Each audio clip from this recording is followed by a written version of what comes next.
رسول پاک علیہ السلام کی بارگاہ میں حاضر ہو کے ایک شخص نے کہا تھا حضور دل بڑا ڈاڈا ہو گیا، اور صحابہ محسوس کرتے تھے، صحابہ اس بیماری کو سمجھتے تھے، یا رسول اللہ دل سخت ہو گیا کیا کروں؟ فرمایا کوئی یتیم ملے تو اس کے سر پہ ہاتھ پھیرا کر، اللہ تیرے دل کو نرمی عطا فرمائے۔ اپنے اپنے دل سے پوچھو، بڑے ٹیسٹ کراتے ہو، بڑی ایکو کراتے ہو اور بڑے کچھ کراتے پھرتے ہو، کبھی کبھی یہ بھی دیکھا کرو ڈاڈا کتنا ہو گیا ہے، معاف کیوں نہیں کرتا، اسے پیار کیوں نہیں آتا، اسے رونا کیوں نہیں آتا، درد کیوں نہیں پیدا ہوتا۔ یہ بھی تھوڑا سا دیکھا کرو کہ اس کا معیار اس حوالے سے اتنا سخت کیوں ہو گیا ہے، اس میں نرمی نہیں آتی، کسی کے لیے تڑپتا ہی نہیں، وہ بھی کوئی دل ہے کہ دل ہو اور تڑپ ہی نہ ہو۔ اپنی طبیعت پر غور کریں، مزاجن سخت نہ بنے، تلخ نہ بنے، کسی کے بارے میں بھی سوچیں، کسی اور کا بھی احساس کریں، کسی اور کے بارے میں بھی غور کریں، آپ کا دل کسی کے لیے بھی ابن حزم کہتے ہیں کہ مصر میں ایک تاجر بڑا کامیاب ہو گیا تھا، بڑا کامیاب تاجر ہو گیا، تو زندگی میں جتنے لوگ بھی کامیاب ہوتے ہیں ان سے حسد ہوتا ہے، اس سے بھی اس کے ارد گرد کے لوگوں نے حسد شروع کیا۔ اب تاجروں نے پلاننگ کی کہ اسے خراب کیسے کر دیں۔ وہ ایک دن اپنے گھر سے نکلا، سفید کرتا سفید پگڑی باندھ کے باہر، اب 5-6 لوگوں نے پہلے سے منصوبہ بندی کی ہوئی تھی، ایک صاحب اسے ملے، کہنے لگے ماشاءاللہ آج تو سفید کرتے پر سبز امامہ سبز پگڑی بڑی ہی اچھی لگ رہی ہے۔ وہ ہنس کے کہنے لگا لگتا ہے آپ سو کے اٹھ کے آئے ہیں، پگڑی تو میری سفید ہے۔ اس نے کہا چلو پگڑی تو سبز ہی ہے، باقی آپ نہیں مانتے تو آپ کی مرضی۔ وہ آگے بڑھا، تو کیونکہ پلاننگ تھی تو ایک شخص اور ملا، اس نے کہا کیا بات ہے سفید کرتے پر آپ کا پیلے رنگ کا امامہ کیا جچتا ہے؟ اس نے کہا یار کو خدا کا خوف کر، ہنس کے کہا کیا ہو گیا تیری اینک کا نمبر تو نہیں تبدیل ہونے والا ہوا؟ اور بھائی میں نے تو سفید کرتا اور سفید ہی امامہ باندھا ہے۔ اب 2-3 لوگوں کی دفعہ تو وہ مسکرایا، لیکن وہ ڈھیر سارے لوگوں نے منصوبہ بندی کی تھی۔ وہ جب چوتھے کے پاس گیا تو اس نے بھی کہا کہ کیا بات ہے سفید کرتے پر پیلے رنگ کے امامے کی؟ اس نے کہا پیلا کہاں ہے؟ اب وہ غصے ہونے لگا۔ اب وہ چھٹے کے پاس گیا تو اس نے کہا جناب کیا بات ہے سفید کرتا اور کالا امامہ؟ اب وہ غصے میں اتنا باولا ہوا کہ پہلے ہنسا پھر رویا، پھر اسے سمجھ نہ آئی کہ دکان کا تالا کس چابی سے میں نے کھولنا ہے۔ بس وہ شام ہوئی تو اس بیچارے کو بچوں نے روڑے مارنے شروع کر دیے۔ وہ اتنی تکلیف میں آ گیا کہ لوگ اسے پاگل کہنے لگے۔ کیوں؟ اس لیے کہ لوگ منصوبہ بندی، افواہ تھی نا کہ میری طبیعت خراب ہے، تو لوگوں نے حال پوچھ پوچھ کر بیمار کر دیا۔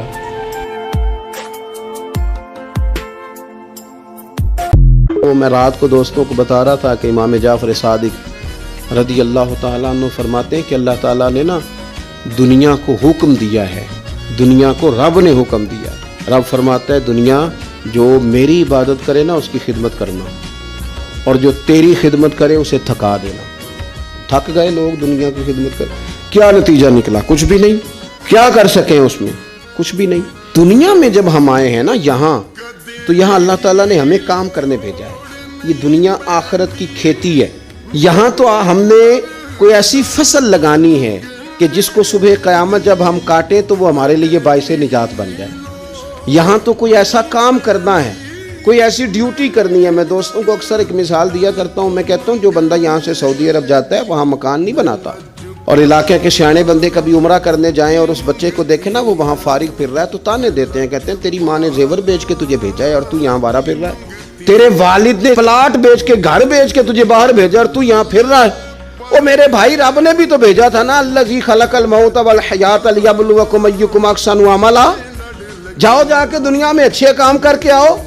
تو یہاں جو آ کے موج کر رہا ہے، ادھر بیٹھا ہے ادھر بیٹھا ہے، وہاں کھڑا ہے یہاں کھڑا ہے، اس کی بات کر رہا ہے اس کی بات کر رہا ہے، تو اس نے اچھے عمل کب کرنے؟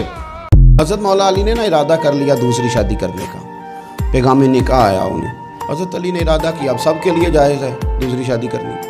اور خیر ہمارے جو مرد حضرات ہیں انہوں نے تو بڑا ٹھیک ٹھاک کر کے انہوں نے فتویٰ یاد کیا ہے کہ مرد کے لیے 4 بیویاں رکھنا جائز ہے۔ اگلی بات بھی ہے اگر انصاف کر سکے تو سیدہ پاک کے دل میں کچھ خیال آیا، معمولی ہستی نہیں نا، کچھ لوگ ایسے ہوتے ہیں وہ ہنس پڑیں تو پھول کھل جاتے ہیں، اور وہ اداس ہو جائیں نا تو خود بخود خزاں آ جاتی۔ لگتا ہے آج کوئی اداس ہوا تھا، سارے چمن میں اداسی چھا گئی۔ حضرت فاطمہ اداس ہوئی، پریشان ہوئی، حضور کو پیغام گیا، نبی پاک ممبر پہ بیٹھے، فرمایا سنو لوگوں فاطمہ میرے جگر کا ٹکڑا ہے، قربان جائیں. یہ بھی انداز ہوتا ہے.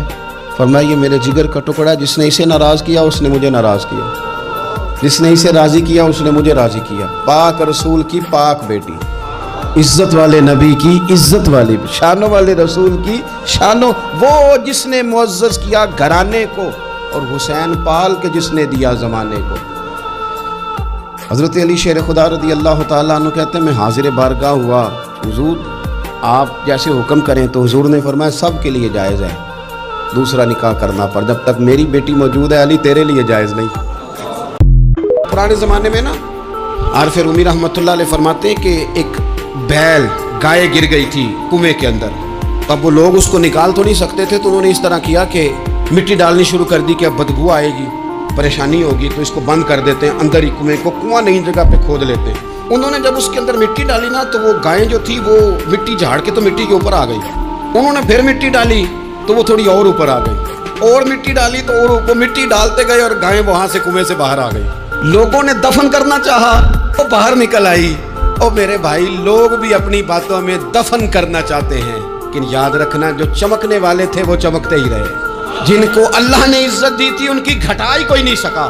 اتنی لمبی زبانیں کھول کے لوگوں نے صحابہ کے بارے میں باتیں کی, لیکن سورج چمک رہا ہے صدیق اکبر کی شان کا, عظمتیں دمک رہی ہیں فاروق اعظم کی, عروج ہے جناب فاروق اعظم کو. نگر نگر گلی گلی دنیا علی علی کرتی چلی جا رہی.